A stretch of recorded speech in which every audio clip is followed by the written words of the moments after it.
नमो नमः। श्रीमद् राजानककुन्तक विरचितं वक्रोक्तिजीवितम् इति काव्यशास्त्रीयग्रन्थस्य मङ्गलाचरणम्। आदौ कारिकाभागस्य मङ्गलाचरणम्।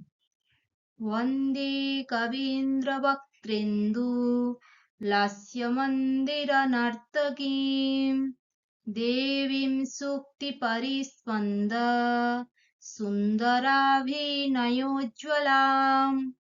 अनन्तरं भित्तिभागस्य मङ्गलाचरणम्।